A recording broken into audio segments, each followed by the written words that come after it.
मैं यहाँ पर जब टैक्सी में आ रहा था तो टैक्सी वाला रो रहा था कि आज सुबह उसको गैस का 3 रुपया ज़्यादा पर किलो देना पड़ा, और जो मैं यूजुअली 170-180 रुपये में घर से यहाँ पे आता हूँ, उसने मेरे को 370 रुपया चार्ज किया और देना पड़ा।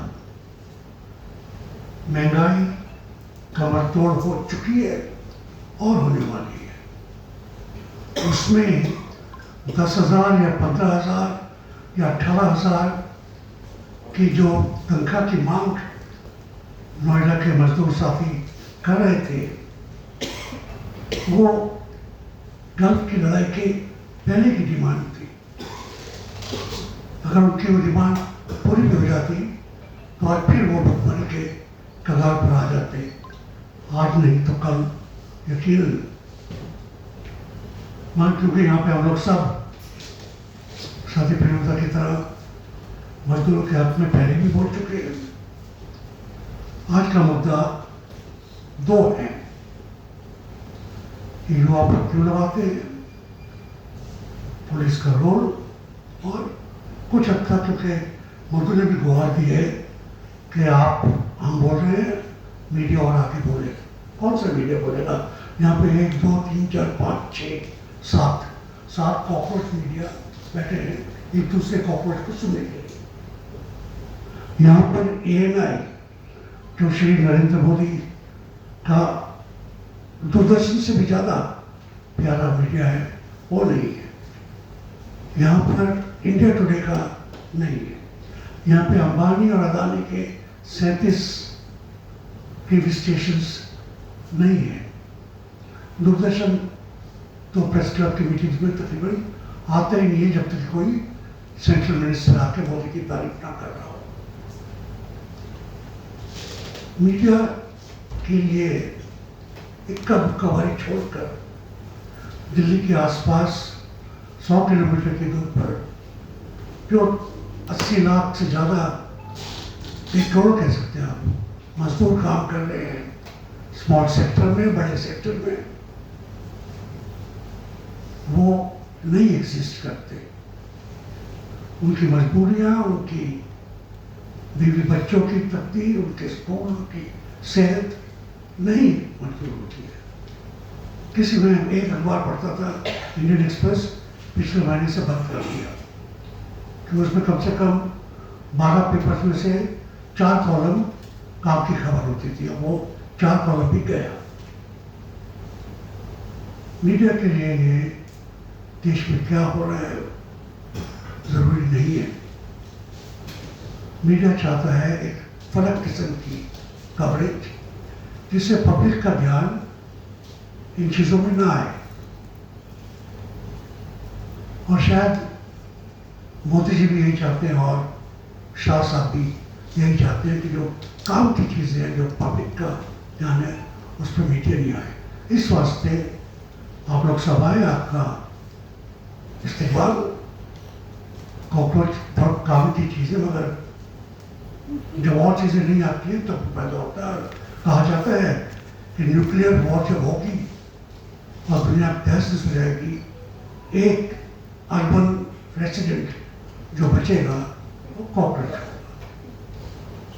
और अगर आप विज्ञान पढ़ा, हिस्ट्री और साइंस पढ़ा है, जो मैंने 65 साल पहले पढ़ा था, ये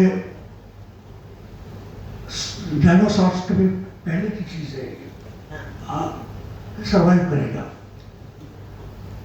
एक कॉर्पोरेट पत्रकार की राशि से मैं भी कहता हूं कि मैं और आप भी सर्वाइव करेंगे, क्योंकि हम रिप्रेजेंट करते हैं ह्यूमन विल, ह्यूमैनिटी की विल, जिसको पॉलिटिकल प्रेस नहीं चाहिए, कीमती सामान नहीं चाहिए, और हम में से कईयों को तो तनख्वाह भी नहीं चाहिए। सेल्फ मोटिवेटेड बीवी के पैसों पे काम करते हैं। दूसरी बात आती है, और सरकार के जॉइंट सेक्रेटरी बाहर क्या बात करते हैं उसकी बात नहीं है। तनख्वाह वाले लोग हैं ऊंचे अहदों पे, मगर तनख्वाह जानिए सरकार का नमक खाते हैं। सरकार की बात बोलना उनको चाहिए एक तरीके से, अभी जॉर्ज साहब का नाम ईसाई है, मेरा नाम जॉन है, तो उस बात पर तो शर्म आती है, मगर उन्होंने क्या कहा उसको मैं इस कान से सुन के इस कान से निकाल देता हूँ। तीसरी बात है, माधुर ने बहुत बात कही मगर उस पर ज़्यादा तवज्जो नहीं की। युवापा वगैरह क्यों शुरू हुए थे? इंदिरा गांधी के ज़माने से उसके पहले भी डिफेंस ऑफ इंडिया हो रहा था। ये क्यों कानून आते हैं? ये कानून आते हैं ताकि सरकार के हथकंडे, सरकार का एक्शन जुडिशियल रिव्यू से दूर रहे।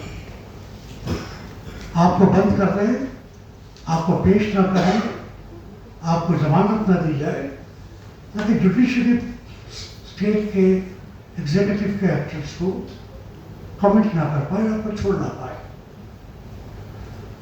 ये तो उस जमाने की बात थी, इंदिरा गांधी के जमाने में, जब तब भी थोड़ी बहुत जुडिशरी थी, तब भी जमीन और जमींदारी प्राइमरी हक के लिए इसकी जजमेंट आ जाती थी, भगवती जजमेंट आ जाता था। चिट्ठी लिखो, पोस्ट कार्ड सुप्रीम कोर्ट के चीफ जस्टिस को, उसको PIL बनाया जा सकता था। तब भी थोड़ा सा सांस लेने की जगह थी जजों को, उनको थोड़ी सी अहमियत थी। हालांकि सबऑर्डिनेट जुडिशरी, डिस्ट्रिक्ट कोर्ट के जज और जो एग्जीक्यूटिव जुडिशरी है, आजकल पुलिस के लोगों को, गैजेटेड ऑफिसर्स को भी पावर्स है, बेल का पावर है। इनका तो शुरू से ही आज तक कॉकरोच की तरह कोई फर्क नहीं पड़ा है। जब मैं रिपोर्टिंग करता था 60 और 70 के दशक में, तब भी इनका यही हाल था, पुलिस का, SDMs का, सब कलेक्टर्स का और कलेक्टर्स का। हाल यही था कि हम सरकार से तनख्वाह लेके सरकार के हक में ही बोलेंगे, कुछ आगे नहीं बोलेंगे। पुलिस के साथ काम करते या खुद वर्दी पहनते, तो उस वर्दी के मान्यता से आगे कैसे जा पाए, उस वर्दी की मर्यादा से कैसे जा पाए। तो पुलिस से सब SDPO से, SSP से बेल की उम्मीद करना तो कोई था ही नहीं कभी भी। और आज के ज़माने में कैसे होगा? कौन है नोएडा, ग्रेटर नोएडा और आगरा के DM या DM महोदया? कौन है? किसकी बेटी, किसके दामाद है? गणेश साहब के दामाद है। जब गणेश साहब की बेटी है, कितना उनका खून प्यार से तड़प रहा होगा। एक बेटी, उसका पति, दूर के रिश्तेदार सब IAS में हैं, सब दिल्ली के आसपास उसी 100 किलोमीटर की दूरी पर जिसका मैंने जिक्र किया था, औहदों पर है। और कुर्सी मेरी और आपकी जिंदगी उनके हाथ में है, हमारी आज़ादी उनके हाथ में है, जैसे हमारा वोट गणेश के हाथ में है। क्या हो गया? कहाँ की रिपब्लिक है, कहाँ की डेमोक्रेसी है? किस परिवार में डेमोक्रेसी आती है, उस पर हमको बहस करनी चाहिए। और उस बहस में अगर ये 5 साथियों की जिंदगी की बात ना भी करें, तब भी वो बहस ज़्यादा जरूरी है। मगर हम आए हैं यहाँ पर इनकी बात करने, तो इनकी बात करनी पड़ेगी, हर रोज़ करनी पड़ेगी। जो हमने से लिख सकते हैं उसको लिखना पड़ेगा, सड़क के ऊपर रैली करनी पड़ेगी। अभी तक रहकर एक जंतर मंतर पे शायद हुआ था ना, ये ज़्यादा होना पड़ेगा। यूनिवर्सिटी में, JNU में, और जो 5 वहाँ पे प्राइवेट यूनिवर्सिटीज है, वहाँ पे कोई जलसा तो होता ही नहीं है आजकल। टीचर्स आते, टीचर्स को आपने सैक कर दिया, वो वैसे भी बेचारे टेम्परेरी थे, 18 साल की सर्विस थी, उनको सैक कर दिया, उनकी जगह दूसरे रखे हैं जो भाजपा के खाकी लोग हैं। तो यूनिवर्सिटी में कहाँ से आएगा? दिल्ली यूनिवर्सिटी के वाइस चांसलर रोज नया बयान दे देते हैं, नए कानून लगा देते हैं, यहाँ पे आप डेमोन्स्ट्रेशन नहीं कर सकते, यहाँ पे आपको प्रायर परमिशन लेनी पड़ेगी, और वहाँ पर कोई बाहर का आदमी नहीं आएगा। अंदर का आदमी बोल नहीं पाएगा, बाहर का आदमी अंदर आ नहीं पाएगा। सब शांति से बैठेंगे, चूहों की तरह, कॉकरोच की तरह भी। चूहों की तरह बैठे, नहीं तो आपको नहीं माना जाएगा। तो मैं युवापा की बात करता था, सुप्रीम कोर्ट की बात करता था। युवापा लगा डीआर से लेकर युवापा का बहुत बड़ा सफर है। जब भी एजिटेशन हुए, मास एजिटेशन हुए, उस कानून को रखा, उसका नाम बदल दिया। ये कानून युवापा पहले किसी और नाम से हो जाता। इसकी जो परिभाषा के अंदर चीजें आती हैं, किसको बेल मिलेगी, किसको नहीं मिलेगी, कितने साल के लिए अंदर रहेगा बिना सुनवाई के, वो तकरीबन वही थे जो इसके पहले थे और उसके पहले थे। और जहाँ तक टारगेट करते थे 2% के लोगों को टारगेट करते थे, वर्किंग क्लास को, और टारगेट करते थे रिलीजियस माइनॉरिटीज को। और रिलीजियस माइनॉरिटीज में सरदारों को भी टारगेट किया, खूब किया। पंजाब में ईसाइयों को आज छत्तीसगढ़ में, झारखंड में, उड़ीसा में टारगेट कर रहे हैं। और मुसलमानों को जहाँ पे मुसलमान मेजॉरिटी में है, कश्मीर वैली में, असम के 3 डिस्ट्रिक्ट्स में, वहाँ पर से लेके और जहाँ पे वो हर 100 किलोमीटर में एक मस्जिद है, उसके ऊपर भी बहुत टॉर्चर किया जा रहा है। उतना ही टॉर्चर किया जा रहा है जितना वर्किंग क्लास को किया जा रहा है। क्योंकि सरकार एक आंख से देखती है सबों को, जो जानती है कि उसको वोट नहीं देंगे, जानती है कि उसके यहाँ में हानि मिलाएंगे, जानती है कि सड़क के ऊपर जिंदा मोदी जिंदाबाद नहीं करेगी। सबों को एक निगाह से देखती है। बड़ी डेमोक्रेटिक इस मामले में सरकार है। मगर इस लड़की को, इस लड़की के ऊपर क्यों खास मेहरबान है सरकार? क्या किया है? उस दिन हम यहाँ पे बैठे हुए थे उसके भाई के साथ, छोटे भाई के साथ, जो बयान कर रहा था वो, अगर मैं पहली बार शादी करना ना होता, अगर मैं शादी कर लेता तो उतना बड़ा मेरा गैंगस्टर होता। वो जो बयान कर रहा था कि उसके भाई के साथ और उसके साथ खुद क्या हुआ, तो अगर जिसमें आदमी में इतनी सी भी आत्मीयता है, आंखों में आंसू जरूर आने चाहिए, दिल में गुस्सा, दिमाग में गुस्सा जरूर आना चाहिए। इतनी एट्रॉसिटीज, तो रेपिस्ट को आप सेलिब्रेट करें, और फिर आपने उसको फूलों के हाथ पहनाए, उसको बेल भी लगी और फिर फूलों के हाथ में पहनाए। वर्किंग क्लास के लोगों को और वर्किंग क्लास के हिमायतियों को आप ऐसे कर रहे हैं जैसे देशद्रोही है, पाकिस्तान के स्पाइस है। और गुनाह किया उन्होंने, जुर्म ही नहीं गुनाह किया है। उनके भी बच्चों को उनकी रोज मिलती नहीं है। और लड़का जब अपने भाई से मिलने जाता है 15 मिनट के लिए, तब कुछ बात कर पाता है। ये एक वर्किंग क्लास की एक एजुकेशन, और वहाँ पे कोई खून खराबा नहीं हुआ। वो उसके मुकाबले में तो जब यहाँ पे फार्मर्स एजुकेशन था, जिसमें कितने लोग मर गए थे, जो खुदकुशी से मरे वो अलग, और जो बाकी वहाँ पे मरे कितने लोग, उसके मुकाबले में फिर टोटली एकदम पीसफुल था, सुपर पीसफुल एजुकेशन था, स्लोगन्स के अलावा और कुछ नहीं था। हाँ, ये जरूर था कि अपर मिडिल क्लास की बड़ी गाड़ियों को नोएडा लेक रोड पे जाने से रोका गया, और वो भी पुलिस ने रोका था, वर्कर्स ने नहीं रोका था। वर्कर्स ने नोएडा के अंदर एक साइड स्ट्रीट को बंद किया हुआ था। उसके ऊपर इतना बड़ा जुर्म हो गया कि आपने उनके ऊपर इतना बड़ा प्रहार किया। इसका इक्विवेलेंट तो कभी मेरा ख्याल है दक्षिण में एक बारी कलपक्कम और दूसरी बारी एक और क्या नाम था, इससे आता है जुबान बढ़ा गया।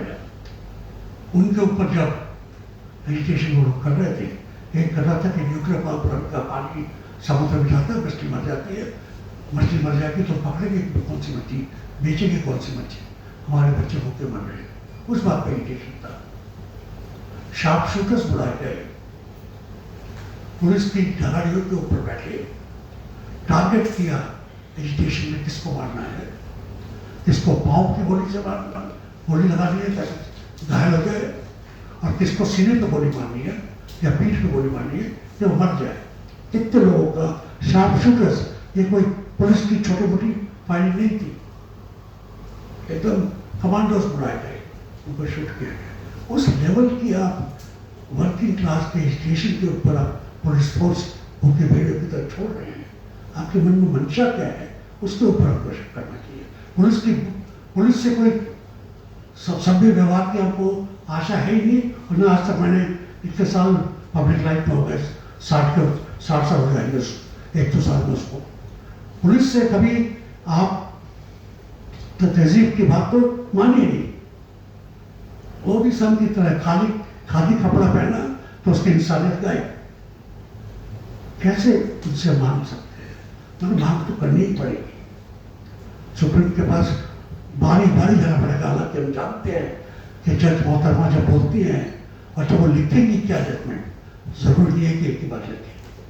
और सुप्रीम कोर्ट कोई कोर्ट ऐसा नहीं है कि सारे जज मिलके 9 के 9 या 37 के 37 मिलकर बात करते हैं।